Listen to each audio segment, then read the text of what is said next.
So, Bill, do you remember the movie Kill Bill? I do remember that. Yes.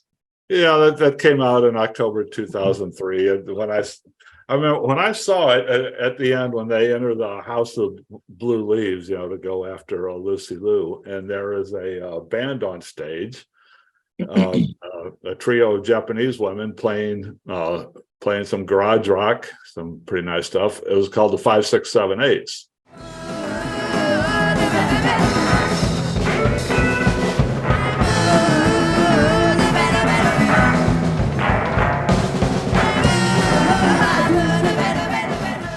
After I saw that movie, I said, I wonder if this is a real band or just something I made up. Well, I went and looked and checked out, and yeah, they were a real band, but not only is it a real band, but trios of Japanese women playing garage rock and punk rock and surf rock. That turned out it's a whole genre, right? And I didn't know that. And I started looking around and digging into that.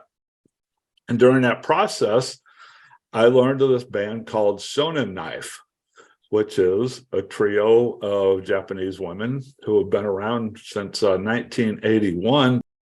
Just some real good, basic 3-chord rock and roll, some great listening.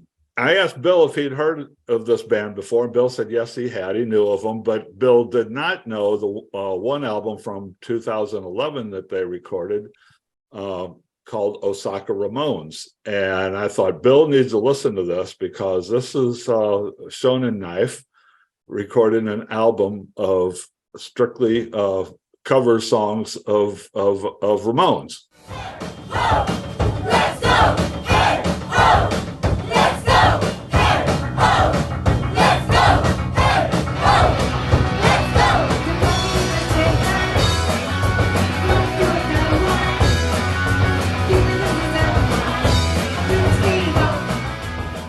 So Bill is here to tell us what he thought about that record. Well, thanks, Scott.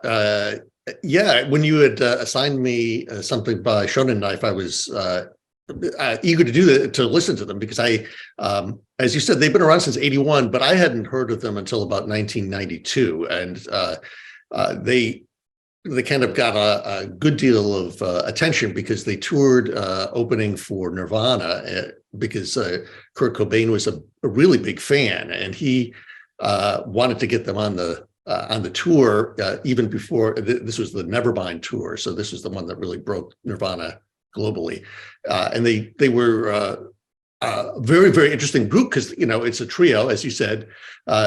Initially, there were 2 sisters and one of their friends. And they took their inspiration from the Ramones for sure, the Jam, the Beatles, surf, the Beach Boys, all of these kind of great things. But because they, at the time, they were probably in their early 20s, they were kind of inspired by the sounds of, especially the Ramones. But because they were Japanese, they kind of embraced, you would call it cute, kind of pop.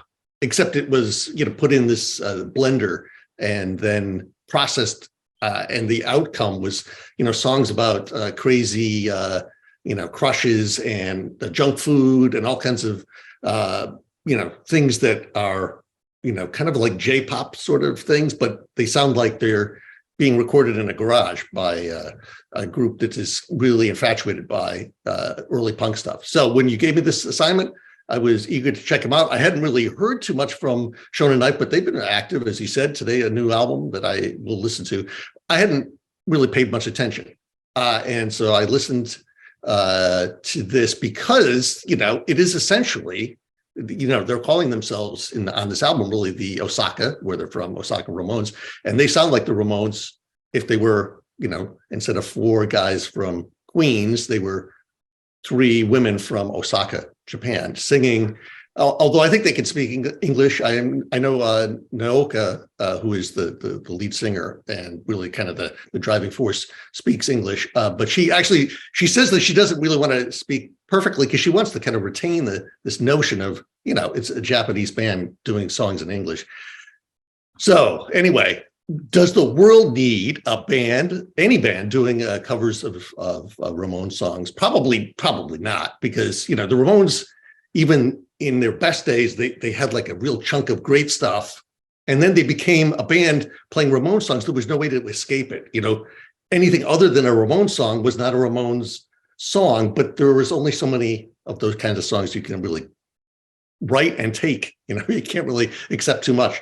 So it's interesting to get it from the sense of these women, because they certainly understand the power of the songs. The songs are great. I mean, they're note perfect, which is, good and bad. I mean, do you want to hear it? What you can tell is that, people who are not native English speakers are singing. So that's really what makes it a little bit different. Plus, they love it. I mean, they're really enthusiastic.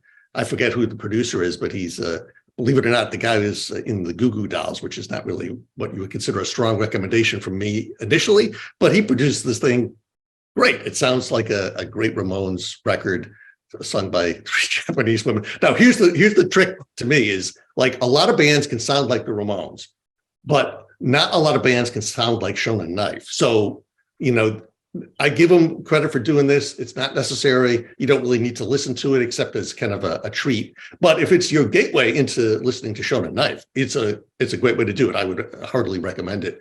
I mean, I think if you listen to some of their stuff, especially their early things, when Nirvana, in that era, I mean, one of the shows I think Nirvana did, they actually covered a Shonen Knife song, one of the early ones called Twist Barbie, off of their first record, which Kurt says is one of his favorite records ever. So it comes highly recommended. Listen to the whole catalog. I'm going to listen to the new record. I give Scott a lot of thanks for reminding me about these guys and for giving this as an assignment, because I'd forgotten them, but they're well worth following. A lot of fun. February 15th, 2023, Shonen Knife has a new album out called Our Best Place. It is their 22nd studio album.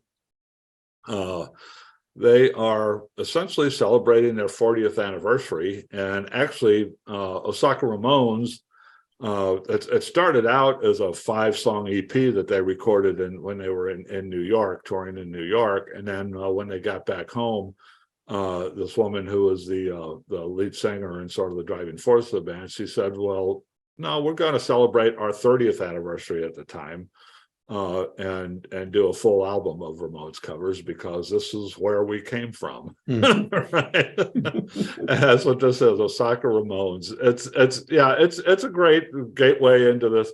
Like I say, it was a whole genre. Shonen Knife is the I got to find out. I mean, like I said, they've been around for 40 years, and they're the most enduring of this band. But back in, especially 10 years ago, there were a lot of them around 10 years ago. There were the 5, 6, 7, 8s, which Quentin Tarantino introduced us to. I remember one called Geezerology Hustler, and there were a few more that I can't think of off the top of my head. All basically in the same vein, just singing.